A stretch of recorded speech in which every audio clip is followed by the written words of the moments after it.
Recording, and boop. All right. A little bit quiet. All right, hello. Hey, hello. How are you all doing, YouTube? Welcome. As I mentioned a while back that I am going to be doing a big recap of everything that has happened in between episodes 20 and 34. So basically the season 3 of Deeper and Deeper. We'll be doing a big recap of everything that's happened. So if you didn't catch all of the episodes, then hey, you can just watch this. Or if you want to remind yourself of things that happened before we delve into season 4 around April now, you can watch this as well. And it'll give you the major plot points that will be necessary for you to understand what's going on. If you want to know the finer details of everything, you will need to watch the episodes, no escaping that one. But if you're just interested in having a general understanding of what is going on, or if you're just reviewing the things that have happened, this should help you plenty. So, episodes 20 through 34 have been separated into the following sectors. We have Sisyphus Radio Tower, ground floor, showroom floor 1, which has 3 parts. We have then the Thesis Meetup, Admin Revisited, Back to Arcadia, Sisyphus Phantoms, Fun Hangout with Minos, Smile, and the Peak of the Tower. And these are in order of how they happened. We'll be starting with Sisyphus Radio Tower. The party finds out that Carly's lair was built around Sisyphus Radio Tower. This portal where he and his rebel band were ambushed by the Erymantian anti-terrorist unit and arrested. Sisyphus is here. And seemingly very lucid. He's able to communicate with the rest of the party through the radio, which he has access to because he has access to and control over the entire building. For some mysterious reason, however, he doesn't seem to be able to control any rooms that the party has not been to yet. He mentions that it's as if the rooms are being created as they entered. So he does notice that some weird stuff going on, but he doesn't really have a way to talk much about it or do much about it at all. So all he does is just acknowledge and be like, hey, can you guys get me out of here? This place is weird. The party enters the building and finds themselves at the ground floor, where they quickly meet up with the Erymantian anti-terrorist unit again. They are once again ambushed, just like Carly was when he came here with the wedge. But this time, he and the rest of the main party are much more prepared, and they win the battle against the ambush party of the Erymantians. They also now clock that the Erymantians are engaging non-lethally, not using live ammo, and not going in for the kill. Carly is very confused about this, and he assumes that him being captured was sort of just happenstance, but now he finds out that no, in fact, the Erymantians were very much being careful to not kill any of them, not the members of the Wedge, and him especially. They also realize that the elevator has no draw information of what each individual officer looked like. Most of them end up as generic marionettes under their helmets, because Carly never saw their faces or any other recognizable features of them. So, yeah, they end up just marionettes. It seems that the elevator, whatever powers they may have, is not able to just generate people on the fly. So these people under the helmets end up being kind of generic. The exception to that is the unit's commander, Melianja, who noticed something off was going on and doesn't get controlled by the elevator. He, in fact, resists the control and then agrees to help out the party for as long as his mind allows him to, because as a unit that is trained to deal with all sorts of weird situations, they have one of their protocols that is that, hey, if you think that your brain is compromised, just follow the orders of whoever in here you are pretty sure is lucid. And in their case, it was the party. So they've been following the party. Or well, Melia and Joe was following the party. The rest of the units didn't break out of the control, so they had to be taken out. Whew.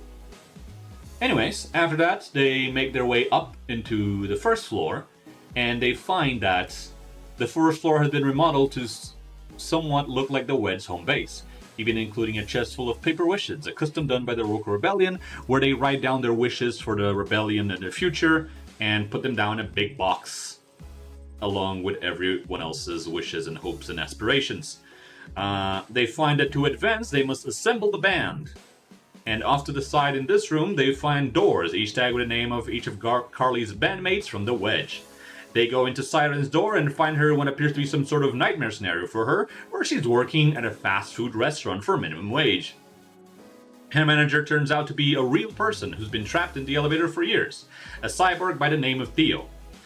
Yes, they have a burger hat. So they defeat Theo, rescue Siren, talk to her for a little bit, and then kind of move on. They also capture Theo, not wanting to kill him once they find out that he is in fact a real person and not just another copy made by the elevator. And they kind of take him out and just like lock him up in a box and kind of forgot about him ever since.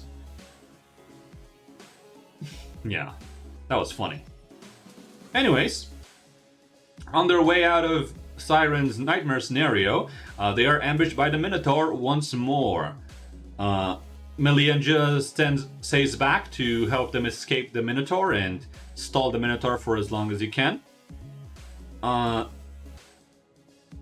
But Aloe uses her Ethos powers on the Minotaur to try and draw out latent memories, something that she has been slowly figuring out that she's able to do, and in doing so she pulls out a button out of the Minotaur, and they then use that button in the elevator, and they find that through it they are able to access a secret floor that they were not aware existed beforehand. On that secret floor they find Theseus' soul, who was just hanging out there for the last several years. Theseus' soul talks to them and explains the entire situation, and explains that the Minotaur is made out of the combined mass of bodies of him and the other hoplites, as well as possibly other people who were captured by the elevator and were assembled into this horrible monstrosity. He also talks about how one of the hoplites that was with him, Drogius, betrayed the entire rest of the party, made his way back up, and even though everyone else says that he's dead, Theseus is convinced that guy is alive and somewhere. After that, the party decides to go and do one of the challenges that they had pending, and they go and have a rematch with Admin. To have this rematch, the elevator actually asks Aloe for help, using her power of drawing out latent memories to more faithfully recreate the events of Admin's distortion and the original events that led Aloe to kind of breaking out from the corporations in her past. Eventually they are able to pacify Admin, and they put her inside a railgun that's now being carried by Aloe, and Admin not only has her memories as a Phobos and her usual powers, she also has her memories from her human form in the form of Talia. Aloe also finds some other information while browsing around that recreated floor, including an old photo in Raphael's room, one of the prisoners in that facility where she was at. And the photo includes Darcel as well as several other people that she is unfamiliar with. After that, the party goes back to the showroom floor and continues to assemble the rest of the bandmates. And they gather up Cyclops, Satyr, and Oriad.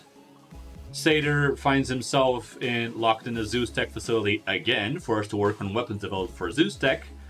After a short battle against the Wardens that were keeping Cyclops there, they extract him out of there, and that's it. Satyr is relieved in the moment where he saved Carly from being shot by a sniper and ended up paralyzed in one leg. Carly did not until that point know that it was in fact a shot aimed for him, so that turns out to be a new discovery for him. They also go and rescue Oriad.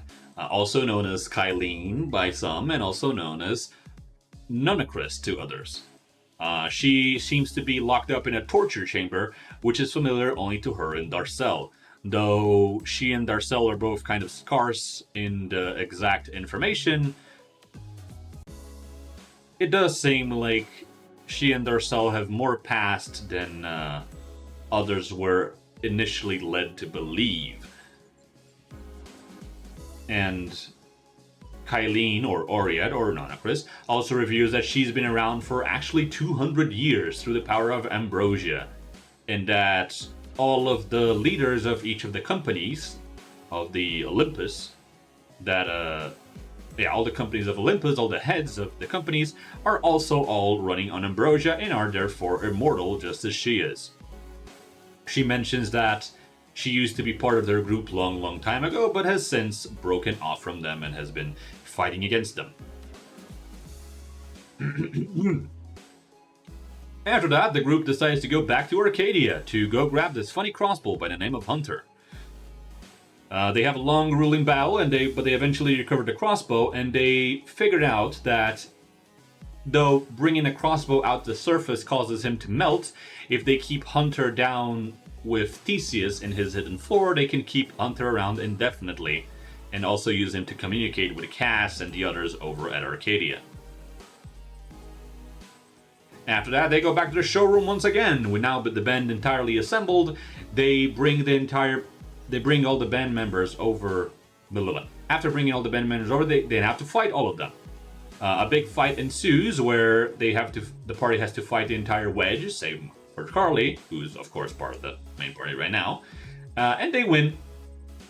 And after doing so, they get to chat up with Siren and Oriad a little bit more. And all throughout this and like the previous exchanges with each of the band members, Sisyphus is constantly being chiming in to ask the members of Wedge about their opinions and inspirations for the rebellion. He also helps out during the fight.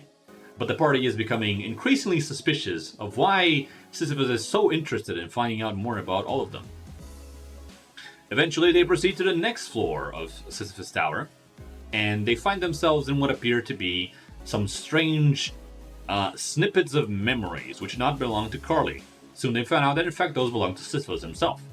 These snippets tell the party about what happened to Carly's family and background of many events leading up to where he is now. Apparently Carly's mother was a woman by the name of Tyro, who was the daughter of Hades himself, or Orcus, as the name he has been going on for right now. They soon find those to have been recordings of... The snippets were all like recordings of past events given to Sisyphus by Nyx of Hades-Sac, which is when they find out that, hey, Sisyphus, the one that they have been talking to, actually distorted a long time ago and has been kept at the very top of this radio tower and basically used as a mole by Hades-Sac into the rebellion. And he's being forced to do so because he's a prisoner of the companies, who have forced him to basically act as a spy for them. After that, the party is exhausted. They head back, and they have a fun little hangout with Minos. Aloe experiments with her ethos powers to draw out latent memories, to try and draw out memories from Minos and try to understand more about what he actually knows and what has been keeping from the party. The attempt is unsuccessful, and he warns that if they try something like this again, they will be terminated. Minos and Ariadne also, during this moment, find out about the Minotaur and what the party currently believes them to be. Minos is understandably very, very angry at Aloe trying to get in his head, and but she's overall unable to draw any important information. It's almost as if the information was not there to begin with. This man's brain is empty as hell. What the heck?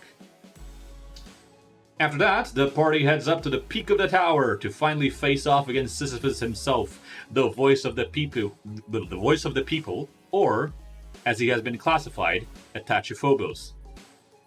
The fear of failure.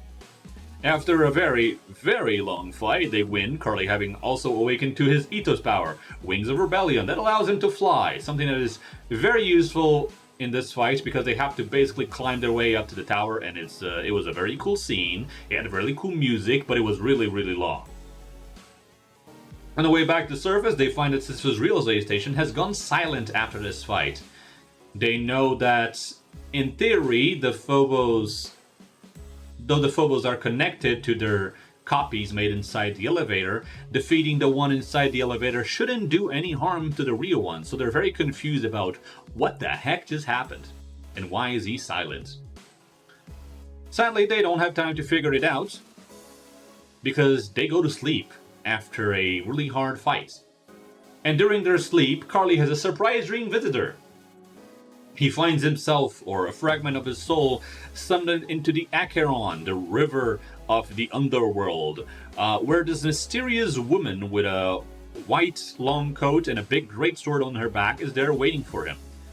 She mentions to him a couple of things, like the fact that, oh, don't worry, you're not actually dead. I just had to have a talk with Karen to have you summoned here, and I wanted to ask you a singular thing. And she asks, do you trust the rest of your party? Carly responds that yes, that he trusts them, and that he trusts them very much so. The strange woman seems to be satisfied with his response and says, alright, cool, you passed the vibe check. I'm gonna be sending you back to the world of the living now. She refuses to answer any of Carly's questions and then punches him in the chin, knocking him out, which takes him out of this little dream sequence that he has found himself on. And that's it. Kind of crazy when I, explain all of that so fast and because this was 14 sessions, so each of them being 4 to 6 hours. So this was 60 hours of content, which I've covered in about 16 minutes. So, that was a lot. I hope that was roughly understandable for the most part. Again, if you want to have the specific information and everything, you're better off just watching the episodes. Or if you have specific questions, hey, go join our Discord and ask me. I don't mind talking about stuff that happened already if you need explanations. And yeah.